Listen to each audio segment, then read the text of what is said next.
Good morning, everybody. Good to see such a big crowd at this hour of the morning, and thanks very much for having me here.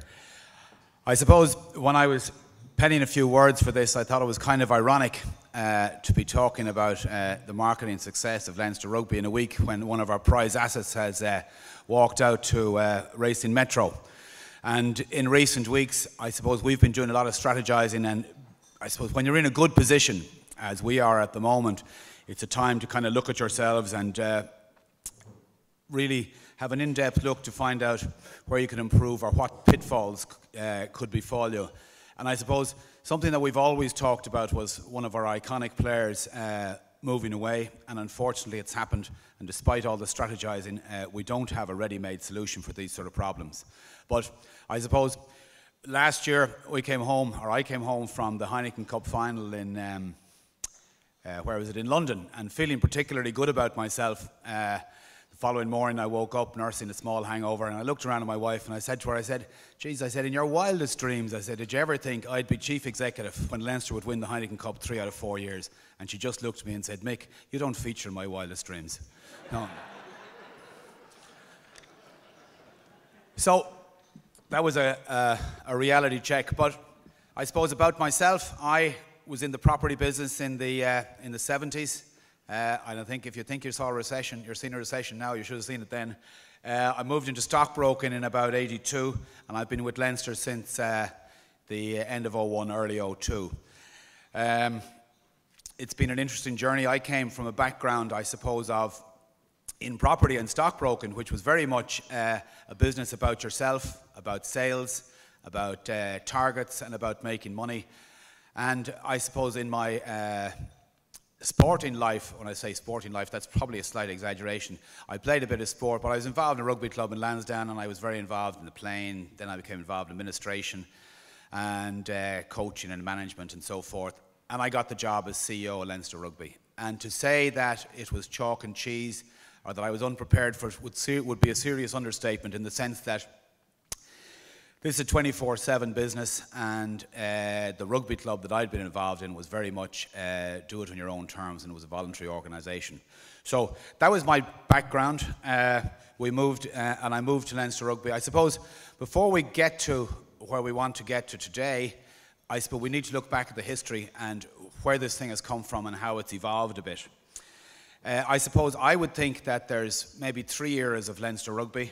There is 1876 to 1995, which is a huge chunk of life, but that was just amateur rugby. Basically, people played for their clubs. There was 3 or 4 provincial matches a year, and the real goal, if you were any good, was to play for the national team. And the provincial teams were looked upon really as a stepping stone to getting there. And as I say, people really didn't support provincial rugby. It was just, as I say, a vehicle to go somewhere else. The next era was in 1995, the game went professional. The IRFU actually voted against it, which left them at a huge disadvantage in the sense that they really had no vehicles to take on this professional game, and they were totally unprepared for it. During that period, 95 to 98, the vast majority of talented rugby players in Ireland went to the UK. So there was a kind of a semi-pro game here, trying to find its feet. And the union made a decision at that time that they would eventually take back all the players from the UK, or try and take them back, and that the 4 provinces would become their teams in the professional game. As I say, there was no support base, very little infrastructure, so you were chasing the game completely. Then the next era, in my view, was 1998 to today, and we can talk about that as we go. Leinster Rugby at that time existed in 2 porta cabins in Donnybrook. They had 3 or 4 employees, mainly a volunteer organisation. They'd no income, and I suppose without, and this isn't blaming anybody, no idea how they were going to generate any income. So it was an era, kind of was a funny era, because there was money under the counter and all that sort of thing. And a famous rugby player who many of you will have heard of, a guy called Eric Miller. Eric left school. He was one of very talented kids of his generation, and he joined Old Wesley. And Old Wesley gave him a car, and he was brought in to meet the secretary of the club, and they said, now Eric, here's a brand new car for you. Whatever you do, don't tell anybody where you got the car from.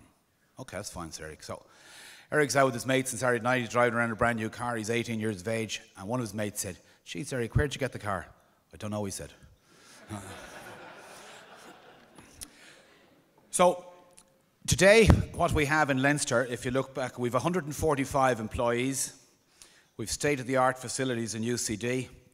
And if any of you would ever like to have a look, please don't hesitate to ring us. But we've also, what we've done by going to UCD is we've managed to bring under the one roof the administration of Leinster and the senior team and the academy and all the backup staff that go with that, which is about a total of about 85 people just in the senior team alone. We've moved to the number one ranked team in Europe, and we've a turnover of close to 17 million euros. We played 28 competitive matches, as the senior team does, in the pool stages, and if they're lucky and if we're successful, we could get up to 33 in a season. So you don't have to be a rocket science to work out the backup, the energy, the administration that has to go into moving a team around 14 times around Europe, and also making sure that we get the crowds that we require to make the whole thing sustainable. In the evolution, I suppose, we've moved from amateur to professional to elite, and that's the way our trainers and our backup staff and the players see themselves, as elite athletes competing at a very high level of performance. We've moved from having a few spectators to having loyal supporters, to having 13,000 season ticket holders, which are very valuable stakeholders and which we value immensely, and who we would meet once a month with the supporters club. They have a committee and they have fantastic energy and enthusiasm and give us a great steer in what direction we should be taking this organisation. We've moved from, I suppose, in Ireland being ranked number 2 or 3 in Ireland to being the number 1 team in Europe. We've moved from Donnybrook, which was our traditional home, and I think if hindsight would suggest we spent too much money building a new stand in Donnybrook. We spent 7 million quid on a stand. I think everybody would agree that we needed a new stand. We didn't need to spend 7 million quid. We thought at the time that we would have professional rugby in Donnybrook, but it just passed us out and life has moved on. The best thing that has happened to us, in my opinion, is our move to the RDS. And that, even though the RDS is slightly old-fashioned and quaint, it provides something that very few stadia in world rugby can provide. It has space. It's a nice place to go. It's easy for women, children, men, everybody just to walk around and enjoy. And you can't provide that, and certainly if you're building a new facility, you wouldn't have it. We've moved to the Aviva. Our policy on the Aviva basically is that we've decided we've 13 home matches a year. We're going to play 2. We're going to try and play 2 every year in the Aviva. People would say to us, why only 2? Well, I don't think we're a club that can sustain a fan base of 50,000 at the moment. I think we're a club that can sustain a fan base of close to 20,000, and that the 2 extra matches are events and things that people like to go to, and it's something different. So also I think from a season ticket holder base, if we take too many matches to the Aviva, it means that why would I buy a season ticket, because I can go to the Aviva whenever I want. So that's our logic in the Aviva. We've moved, in my time in Leinster now, we've moved offices 4 times. We were in the Porta Cabins in Donnybrook. We then went over O'Brien's Fine Wines, then we went over the National Irish Bank, and we finally ended up in UCD. We have a 25-year lease there. So that's progress, I think. And we have moved training facilities. Again, we've ended up in UCD, and this is our 4th training facility, and we think that the players have as good facilities as can be provided anywhere in Europe. There's a famous Scottish psychiatrist, R.D. Laing, who said, "We live in a moment where change is so speeded up that we begin to see the present only when it's already disappearing." And certainly the growth of professional rugby, I think, bears that out. I suppose things that would interest most of the people here today are kind of the marketing and the branding and how we saw it, how we kind of evolved. Certainly, and as I was saying at the table here, you can have the best CEO in the world, you can have the best marketeer in the world, you can have the best commercial officer in the world, but if you don't have a product to sell, you're wasting your time.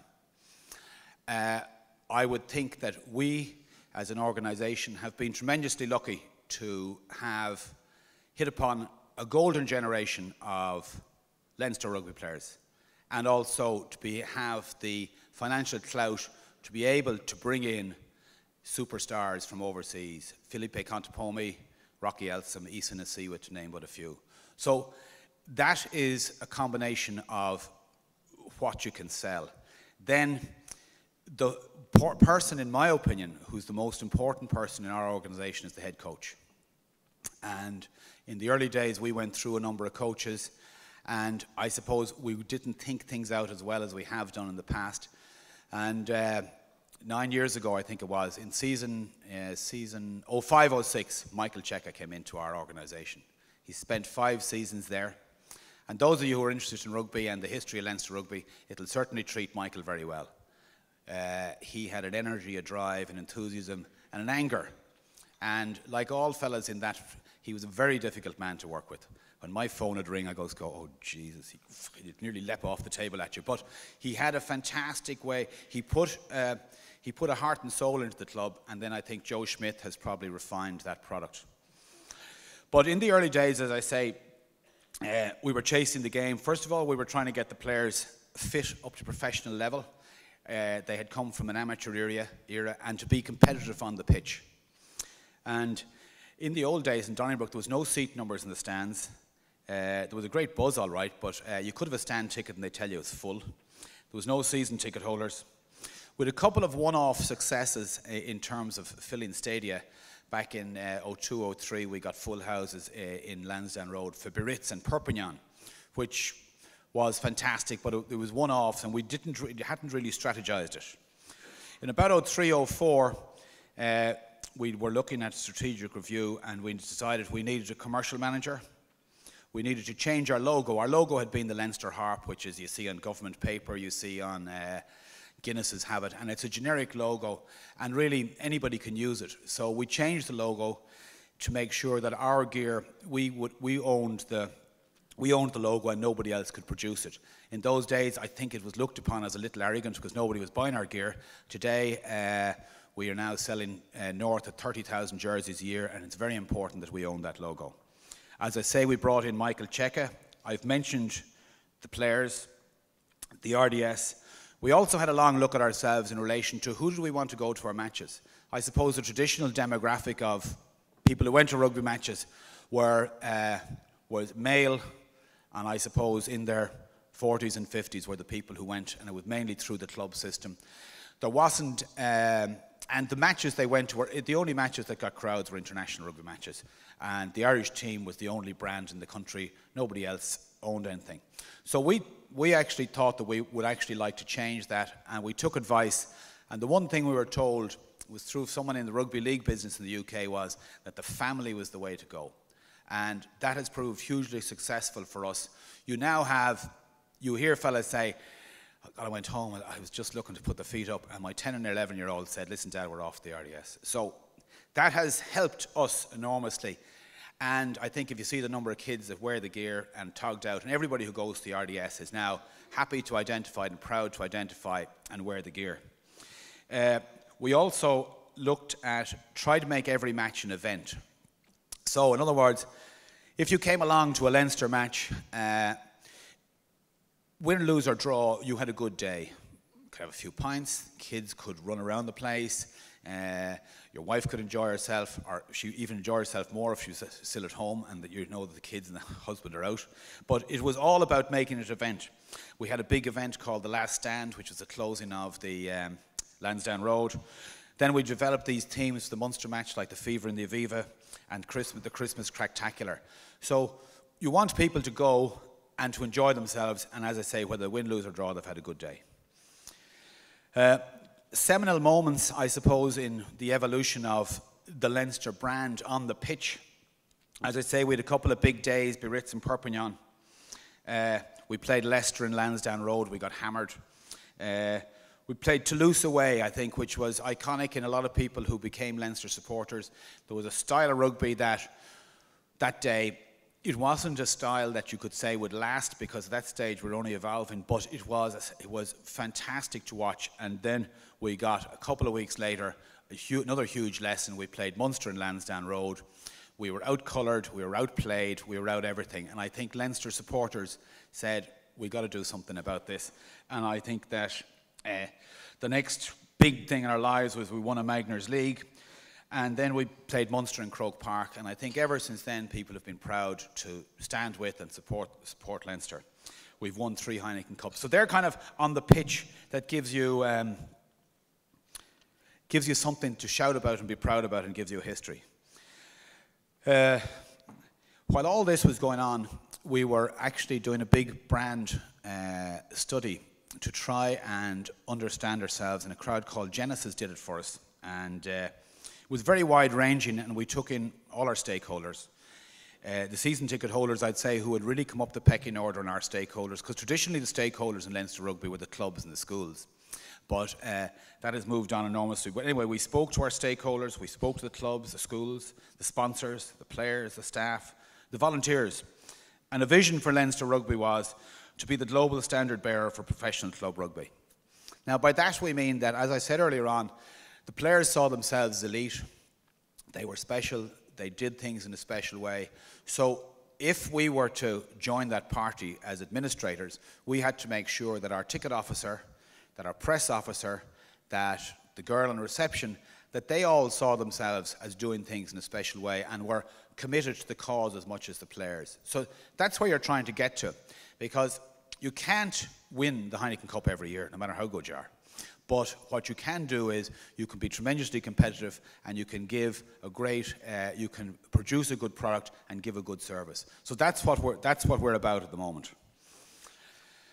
In relation to social media, which is an era, as you can see, it's probably passed me by gracefully, but I know we're very active in it, and the way we work it is that on Facebook now we've about 90,000 followers, on Twitter we've 50,000, we've an e-zine which has, we send out once a week to 45,000 people, and our website, depending on the time of year, gets between 600,000 and 1 million hits a month.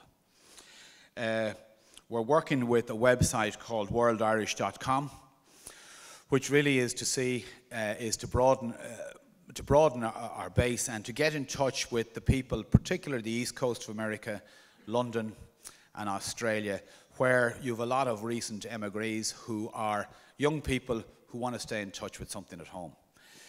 The way we have a PR officer, and we have about 3 or 4 of the girls in the office who would update our Facebook and our Twitter, and we'd have a meeting every Monday morning, and there'd be a policy of what kind of messages we want to get out there and what we want to say about ourselves. While they're great tools, you have to be tremendously careful that people don't take advantage of these when they're standing outside Kylie's at 12 o'clock at night and decide to go into the Leinster Facebook site. So with the players and with the staff who run these, there are certain policies.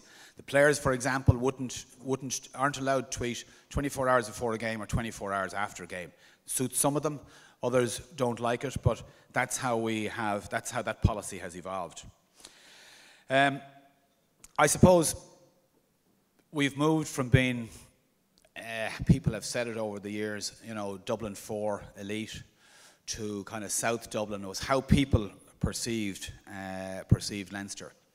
And we have made a big effort to try and get rid of that perception.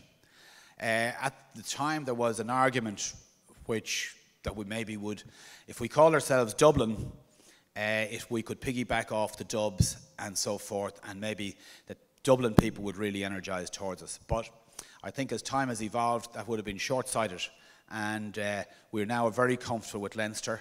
And if you see the ads that are going out recently are with Guinness's and that 12-county army. So we want to be very inclusive. At one stage, I remember we were having a chat, and Ciara Kennedy, who's our commercial manager, someone said to her, what about the diaspora? And Ciara said, we're trying to get to Navan and Naas, let alone the diaspora. So, you know, we were very conscious of the fact that we had to grow slowly. I think the players have taken huge responsibility in this, and as we've grown as an organisation, I think the players have grown as understanding their responsibilities about what being a professional rugby player is. And there's much more to it than the discipline, the nutrition and the playing.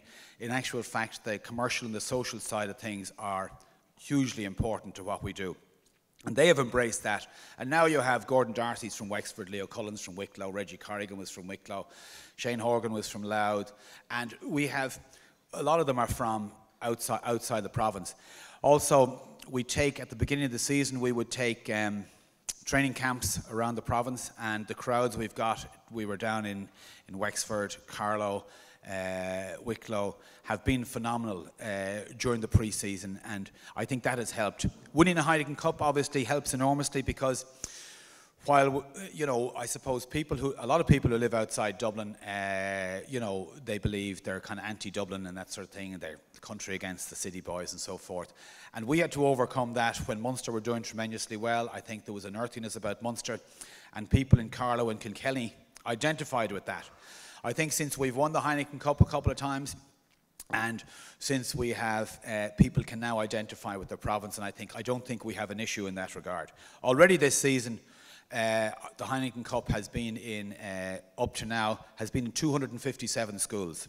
And we have a girl as an intern, and her sole role in life is to make sure that cup is working all the time. So it goes to schools, golf clubs, tennis clubs, anybody who asks for it, events like this. So it works all the time, and it gives us a great tool to sell ourselves and to brand ourselves. In relation to sponsors and how we work it there, our title sponsor is Bank of Ireland, obviously. They've been with us now, I think they're in their 6th season, and they have been fantastic supporters. They've obviously been through a tough time, and they see us as being one of the good things that people say about the banks at the moment, and I think they'll be with us for another 3 or 4 years. Our marketing manager was a guy called Ian Murray, and Ian has gone to join the bank, so I think the bank will be working us a lot harder now, because they see activation as a big part of what they do, and they want to get themselves out there and get whatever good news stories they can about themselves. We have a pyramid system, and in the second layer of the sponsorship we've Volkswagen, Canterbury, Powerade and BDO, and we have other partners down below. These people are hugely important to us, because obviously not only they give you credibility, but obviously they provide much needed finance, which we can talk about later. The challenges for us, as I see it, going forward, are retaining and replacing your best players, which means the academy comes into vogue here. We have an academy, we've 24 young fellas in it, aged between about 18 and 22. We have a mentoring program for them with business people that we know around Dublin and so forth, because while it's hugely important they concentrate on the rugby and they're all very focused, it's also hugely important that they realise that nothing lasts forever, and that there is even if you have a really good career, there's a day you're going to come out of it and you're not going to be able to play anymore. So one of the things in the academy is you must be doing a trade or a third level education, and we would push that very hard with them all to make sure they get it.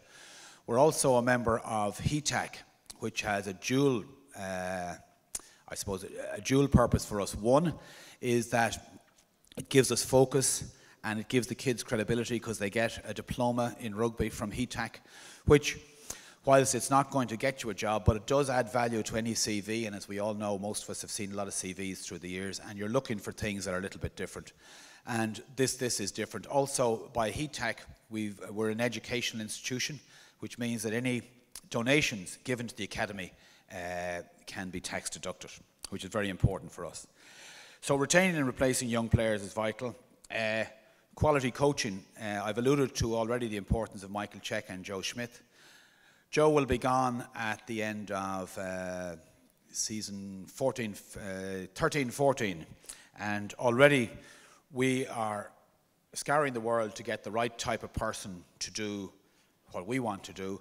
We'd be very cognizant of the fact that the players have a huge role to play, and we wouldn't ask them who they wanted, but we would ask them what type of person they wanted, and we would try and profile that.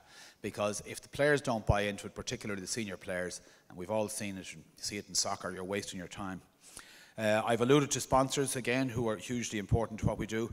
A relationship in managing the media. In my early years there, we had a tough time with the media. I think they felt we weren't as organised, we were changing coaches, and it was It was certainly a learning curve for me and for others in the organisation. I think we've overcome that. We seem to get a fair crack at the whip from the media now, but we're very conscious of our relationship and how we manage that. Obviously, in any organisation, driving revenues is hugely important because it means you can actually recruit better overseas players.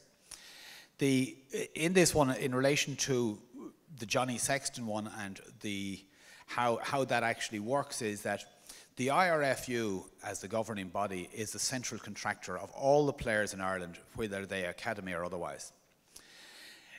There's things called national contracts, which Johnny Sexton, Brian O'Driscoll, Paul O'Connell would all be on, which means the union take up 100% of the payment of those contracts.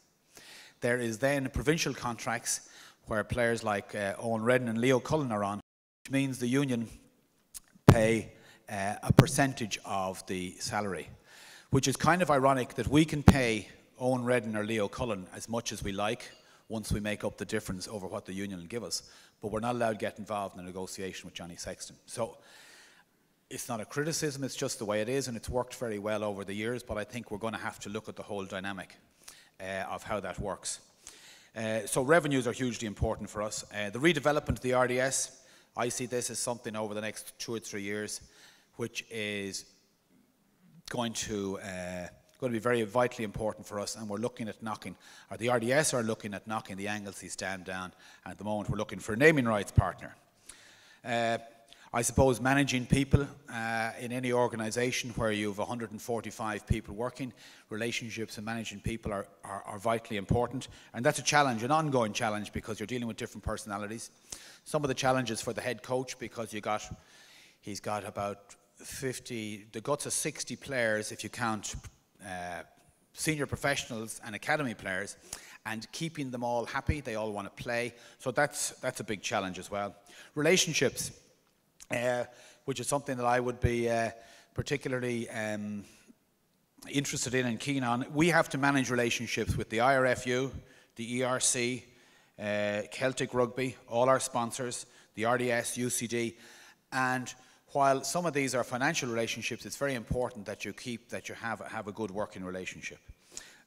Recruit good people in the office. I'd be hugely pro delegation and giving people their head. Micromanagement wouldn't be my strong suit, but I think if you get good people around you and give them their head, that they feel a sense of value and worth, and they will work hard within an organisation. We have a huge volunteer base as well, where our governance structure is strange, that we have 145 people employed, and yet we all work under the umbrella of a volunteer base. In Leinster, there's a management committee, there's an executive committee made up of about 33 people from various different walks of life, clubs, schools and so forth. You have to interact, all the staff have to work with these people. And we then have, under that, you have a finance committee, which is chaired by a treasurer. You have a commercial and marketing committee chaired by somebody else. You've a facilities and administration, now that we've got Donnybrook and UCD to manage. You have a rugby department, which is the game outside of the professional game, and which is also vitally important to what we do, because if we don't have a game, we don't have a professional game. And then you have the professional game board, which is chaired by a guy called Ben Underwood, which looks after all the running of the professional game. So all those type of things are challenges to the future. The ERC, most of you have probably heard about the debate around the Heineken Cup and the English and the French. This is a debate that really is out of our control, because it's very much a big boys game. The English, in my opinion, don't like the fact that the headquarters are based here in Dublin, the ERC. Crowd of paddies are running it. That kind of gets to them, given that they invented most of these sports, and they don't like it. They want more money out of it. And it's difficult to argue with some of the stuff. If you've come from an economy of 60 million people, as do the English and the French do, we've got 4 million. We don't bring a lot to the table from an economic point of view. Now, they can't play against themselves, but they do need us to play. So there's a huge debate going on, and this is going to run and run and run. Competition is in place for this year and for next year, but you're going to read a lot more about this. The financial engine that drives the whole operation, obviously, is the senior team, and gates and revenues are hugely important to us. And we turn over about 7.5 million in our gates through the RDS and the Aviva. We do sponsorship about 3.5 million, and then we're grant funded through the government, which some money comes through the IRFU down to us. So, and also we get a grant for some of our players from the IRFU. So, like, not only are we trying to retain our best players and pay them, we're also putting about 1.5 million, 2 million maybe, into the game. This is for development officers. We have 40 or 50 of them in the province, elite player development officers. And these people are out there looking for both the qualitative and the quantitative. And by that I mean you need as many people to play as possible, whether that's ladies tag, whether it's tip rugby, that's the quantitative. And then you need the qualitative, where you get the elite players through and bring them through to the academy, which are going to be for the future. So that's really a snapshot of what we do. As I say, the players are our, I suppose they're our chief sales operation, and they do live, by and large, a fairly monastic lifestyle. But before I go, I'll tell you a story. They don't go out very often. When they do go out, I'd always ring the operations manager and I'd say to him the following day, how'd things go, the police on or anything like that, because 35 fellas out in the tear generally only leads to one thing, that's trouble. And I got a phone call one day from Kilkenny that the Christmas party had been down there, from a publican who said there'd been a fight in his pub, and that if I sent him a cheque for $5,000, he wouldn't go to the media. So I said I'd think about that. And next thing I got a phone call from a lady a sergeant down in Kilkenny, who said there had been indeed trouble, but she dealt with it and all was well, and not to pay the cheque. So anyway, I found two of the culprits. Anyway, they came down to the office and said, "What happened, lads? You know yourself, Mick, we had a few drinks and they were slagging us and we were slagging them, and one thing led to another, and there was a mill." So I said, "Well, listen, there's a girl down in Kilkenny who's looked after. She smoothed the whole thing over. Said you should send her a couple of bottles of wine and just say, apologise." So they did, and 2 days later she rang me back and she said, listen, that the lads were great. They sent her down the wine, they apologised, and she said she'd had a good look, and if it's any consolation to me, she said a good look at the CCTV cameras, and our fellas gave a very good account of themselves in the fight, she said. So that was very gratifying.